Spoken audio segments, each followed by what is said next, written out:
ప్రీతిబాయి తల్లి మన పవన్ కళ్యాణ్ గారి గురించి ఒక కేసు నమోదు చేసిన సందర్భంగా కొన్ని విషయాలు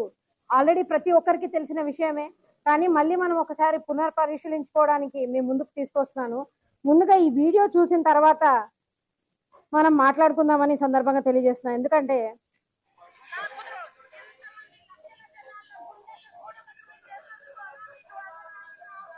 ఈ కొండారెడ్డి బుర్జు సాక్షిగా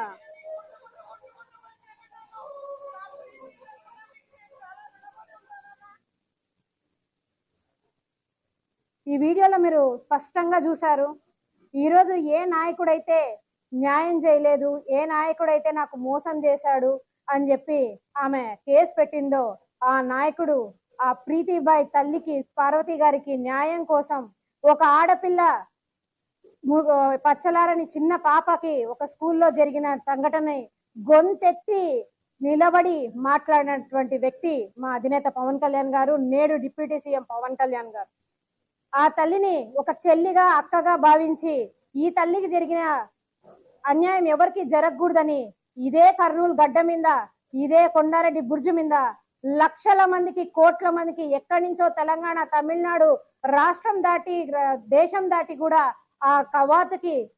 వచ్చి ఆమెకు మద్దతు పలికిన తర్వాతే ఆమెకి న్యాయం చేయడం అనేది మొదలుపెట్టింది. ఈరోజు ఏ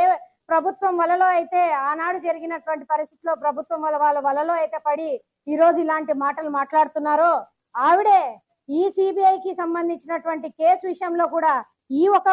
వీడియోనే కాదు, ఆవిడ మళ్ళీ వీడియో కూడా ఒక ఇవ్వడం జరిగింది. ఇది బోగస్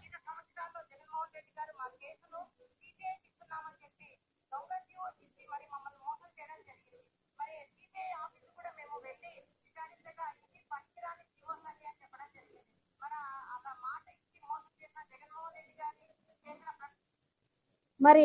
ఆ రోజు ఇదే సిబిఐకి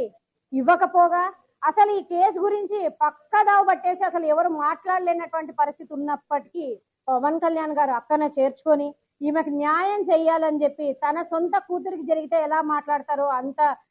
కేర్ తో ఇంత ముందుకు తీసుకొచ్చినటువంటి నాయకుడిని,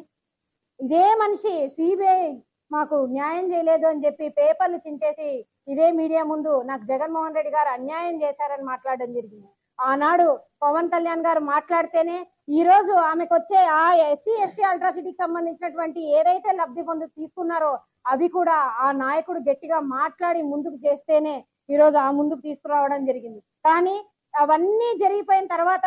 మళ్ళీ ప్రభుత్వం వచ్చిన తర్వాత కూడా ఆమెను పిలిపించి మాట్లాడి ఈ రోజు ప్రతి